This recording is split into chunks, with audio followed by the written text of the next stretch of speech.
Por la mañana, firmé los papeles del divorcio y mis manos no temblaban. Eso me sorprendió. Después de 3 años de un matrimonio que se iba desmoronando en silencio, cuando por fin llegó el momento, me sentía firme. Había llorado tantas veces encerrada en el baño oscuro, dejando correr el agua de la llave para que él no pudiera escucharme a través de las paredes. Supongo que ya había gastado todas mis lágrimas. Mi esposo estaba sentado frente a mí en la mesa de conferencias, usando un traje gris que yo misma le había escogido 2 navidades atrás. Se veía aliviado. Esa era la palabra correcta. No triste, no culpable, solo aliviado, como alguien cuando por fin se le quita un dolor de cabeza. Su abogado deslizó los documentos hacia mí y firmé mi nombre sin leerlos 2 veces. Habíamos estado casados 4 años. Nuestra hija, Penny, acababa de cumplir 3.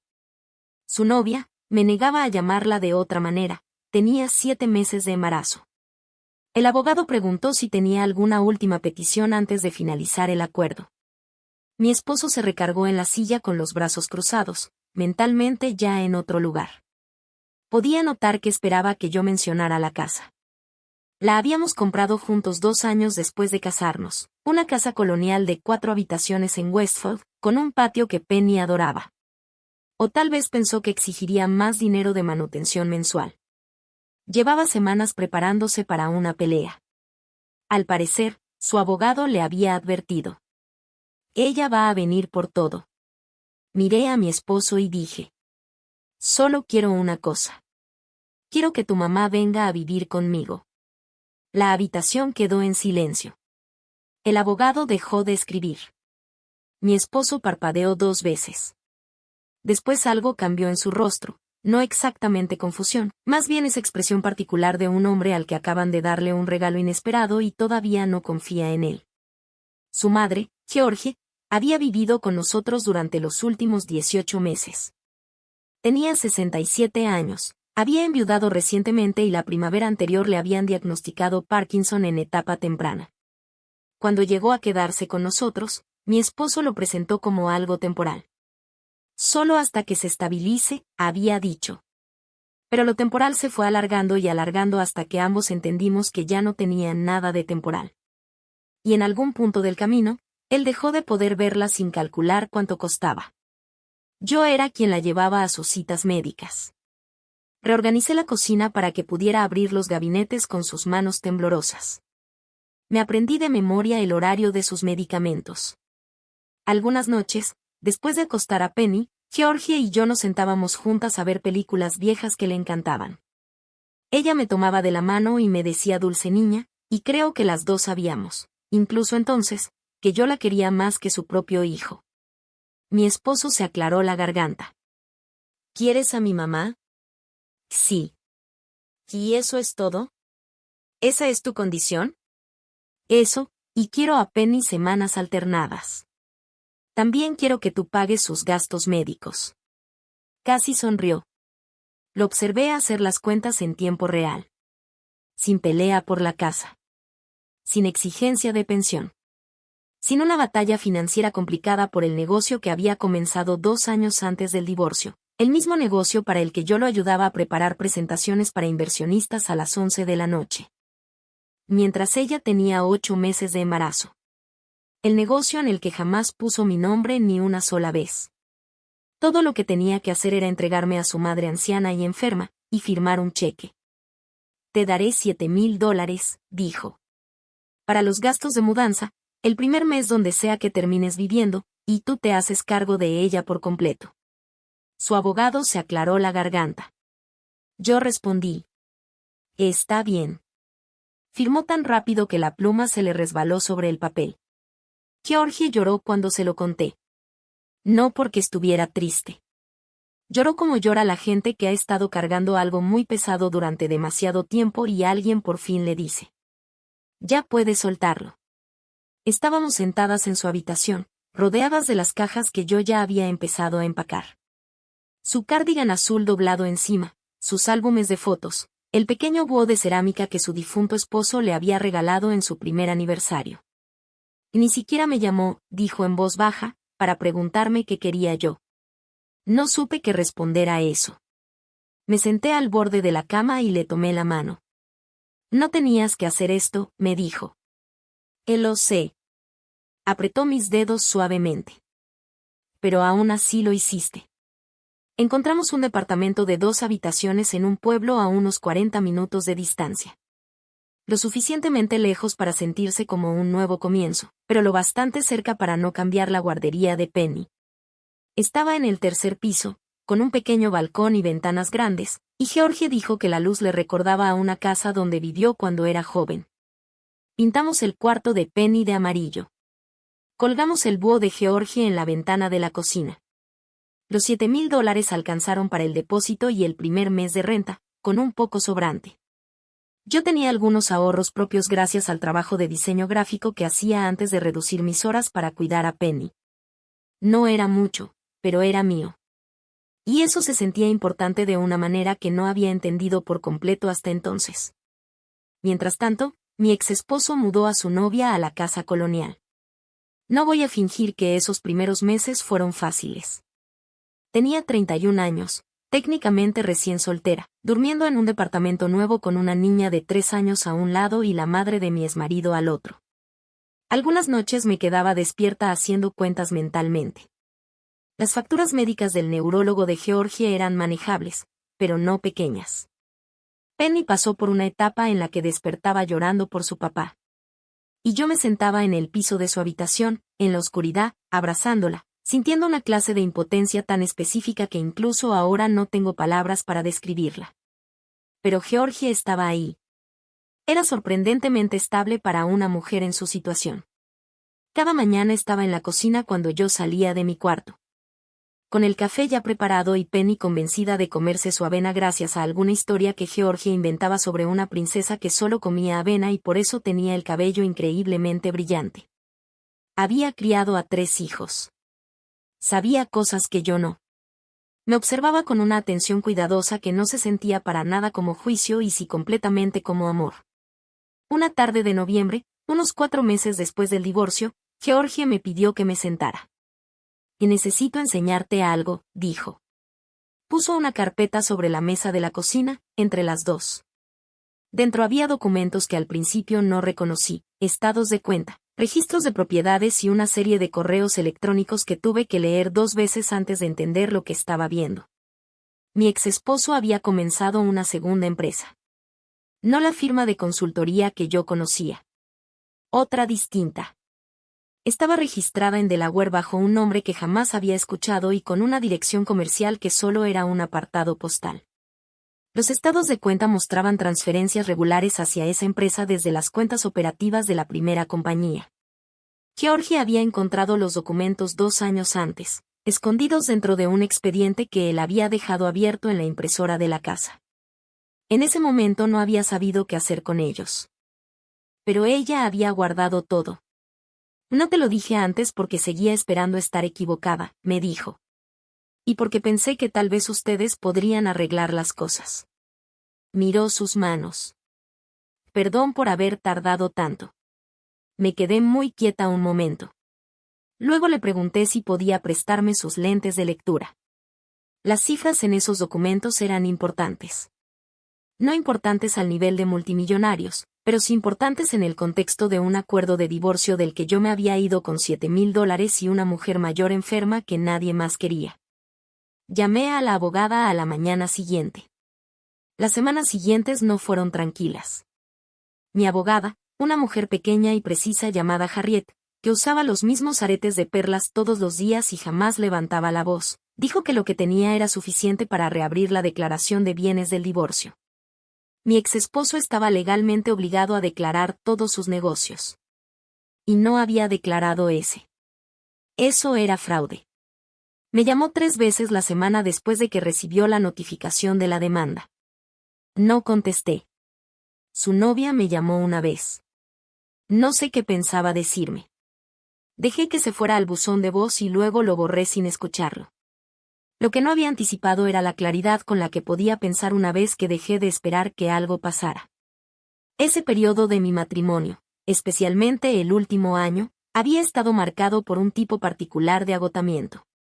El que viene de vivir en alerta constante, de sentir siempre que algo anda mal y nunca poder ponerlo en palabras. Una vez que salí de ahí, una vez instalada en ese departamento con buena luz, el búho de cerámica y Penny dormida al final del pasillo, la niebla desapareció. Pude ver cosas que antes no había podido ver. Pude ver, por ejemplo, que había pasado 4 años haciéndome más pequeña. No porque fuera débil. No creo haber sido débil.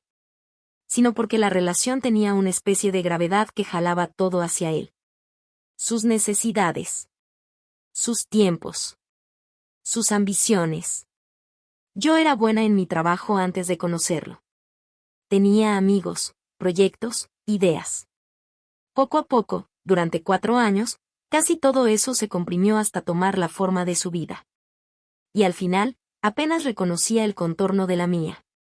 Georgie también lo veía. Te estabas desvaneciendo, me dijo una vez, con naturalidad, como decía casi todo. Vi cómo pasaba. No supe cómo decirlo. El proceso legal tomó 8 meses. Mi exesposo contrató a un segundo abogado y luego a un tercero. Primero impugnó los documentos. Después cuestionó su origen. Luego intentó argumentar que la segunda empresa no tenía activos relevantes, lo cual era una postura interesante considerando lo que mostraban los estados de cuenta. Harriet respondió a cada moción con la calma específica de alguien que ya ha visto todas las versiones posibles de aquello y no se impresiona por ninguna. Durante ese tiempo, volví a trabajar de tiempo completo. Una pequeña agencia en la ciudad estaba buscando una diseñadora senior y envié mi portafolio más por instinto que por verdadera expectativa. Me llamaron en menos de una semana. El sueldo era mejor que cualquier otro que hubiera tenido antes. Lloré en mi coche después de la entrevista. No de tristeza esta vez, sino por algo más difícil de nombrar. La sensación particular de ser vista. Penny empezó el preescolar. Un día llegó a casa con un dibujo que había hecho en clase. Una mujer de cabello café y una mujer de cabello blanco de pie junto a una niña con círculos amarillos dibujados con crayón alrededor de la cabeza. Esa eres tú y la abuela Georgie y yo, dijo. No añadió nada sobre su papá. Solo sostuvo el dibujo y lo observó con la satisfacción concentrada de una niña de 3 años que siente que ha capturado la realidad a la perfección. Lo pegué en el refrigerador. Georgie dijo. Creo que sí acertó con mi cabello. Mi exesposo llegó a un acuerdo en marzo. No quiero poner cantidades porque en realidad no son el punto, pero fue suficiente. Más que suficiente. Lo suficiente para cancelar el contrato del departamento y dar el enganche de una pequeña casa en el mismo pueblo. El tipo de casa con porche y patio, en un vecindario donde los niños salen a andar en bicicleta. El tipo de casa que había dejado de permitirme desear silenciosamente en algún punto de aquel matrimonio. Él no se disculpó. No esperaba que lo hiciera. Su abogado envió una carta breve reconociendo los términos del acuerdo y eso fue toda la comunicación. Firmé los nuevos documentos en la oficina de Harriet y esta vez sí sentí que me temblaba la mano. Solo un poco. No por miedo, sino por la reacción física específica que ocurre cuando algo que has cargado durante demasiado tiempo por fin puede soltarse. Llamé a Georgie desde el estacionamiento. Ya terminó, le dije. Ella guardó silencio un momento. Luego respondió. Buena chica. Mi exesposo volvió a casarse en octubre. Lo sé porque Penny lo mencionó casualmente, como hacen los niños cuando transmiten información. Mi papi y Catherine hicieron una fiesta y había pastel. Yo dije. Qué padre suena eso. Y Penny respondió. Y el pastel era de chocolate. Y eso fue todo. No sentí lo que pensé que sentiría. Cuando todavía estaba casada y sospechaba cosas, antes de saber la verdad, en ese periodo intermedio donde iba reuniendo pruebas dentro de mi propia cabeza sin darme cuenta conscientemente de que lo hacía. Solía imaginar cómo se sentiría cuando todo terminara. Pensé que se sentiría como una pérdida. Pero en realidad, la mayor parte del tiempo, se siente más como el clima. Algo que pasó. Algo que atravesé. Algo que ahora simplemente forma parte del paisaje. Lo que no anticipé fue cuánto mejorarían las cosas ordinarias. Preparar café por la mañana. Leer en el sofá mientras Penny dibujaba en la mesa y Georgie hacía sus ejercicios de fisioterapia en la cocina. El sonido suave de ella contando en voz baja. Llevar a Penny al parque y sentarme en una banca bajo la luz otoñal, sin esperar un mensaje, sin estar a medias presente, sin administrar mi propia ansiedad sobre lo que estaba pasando en casa. Solo sentarme ahí, viendo correr a mi hija y pensando en nada. Había olvidado lo que se sentía estar cómoda dentro de mi propia piel. Regresó poco a poco, como cuando la circulación vuelve a una mano dormida, primero con algo de dolor, luego calor y finalmente esa sensación normal y tranquila. La primavera pasada, Penny cumplió 4 años. Hicimos la fiesta en la casa nueva. Georgie preparó el pastel, de limón con betún de mantequilla, petición específica de Penny, y fueron algunos de mis amigos con sus hijos. Había una piñata en forma de dinosaurio y Penny se tomó muy en serio lo de golpearla con el palo. Georgie se rió tanto que tuvo que sentarse. En un momento me quedé parada en el patio observándolo todo, y Georgie vino a ponerse junto a mí. ¿Y eres feliz?, preguntó. Lo pensé honestamente por un segundo. Sí, respondí. Creo que de verdad lo soy. Ella asintió como si esa fuera la respuesta correcta. Entonces Penny gritó porque la piñata por fin se había roto, y las dos fuimos a ayudarle a recoger dulces del pasto. A veces pienso en la mujer que estaba sentada en aquella sala de conferencias 4 años atrás. Tan serena. Con todo reducido a lo esencial. Decidiendo irse con la única cosa que nadie más quería. Ella no sabía lo que Georgie guardaba en esa carpeta. No hizo cálculos. Simplemente entendió, de esa forma en que uno entiende las cosas por debajo del pensamiento consciente, que lo único genuino que quedaba en ese matrimonio era la relación que había construido con una mujer que la llamaba dulce niña y le tomaba la mano mientras veían películas viejas. Tomó la decisión correcta. Y Georgie también, al guardar esos documentos. Y en algún punto de esa elección mutua, las dos decidiendo que la otra valía la pena, se construyó algo que terminó siendo más estable que cualquier cosa que yo hubiera tenido antes. El dibujo del cumpleaños de Penny sigue pegado en el refrigerador. Ella le ha añadido cosas con el paso de los meses. Ahora hay un perro, aunque no tenemos perro, y lo que parece ser una ballena por razones que todavía no explica. Pero las 3 figuras siguen en medio. La mujer de cabello café. La mujer de cabello blanco. La niña con círculos amarillos. Nosotras. Y eso basta. He pensado mucho en por qué las cosas terminaron como terminaron. No en un sentido místico. No creo que el universo estuviera llevando la cuenta ni que yo haya sido recompensada por buen comportamiento mediante algún sistema invisible. Creo que es algo más simple y más extraño. Creo que las decisiones que tomamos sobre quien merece nuestro cuidado terminan moldeando quiénes somos. Y quiénes somos determina casi todo lo que viene después. Cuando entré a esa sala de conferencias, no estaba haciendo un movimiento estratégico. De verdad no. No sabía nada de la carpeta guardada en el cuarto de Georgie.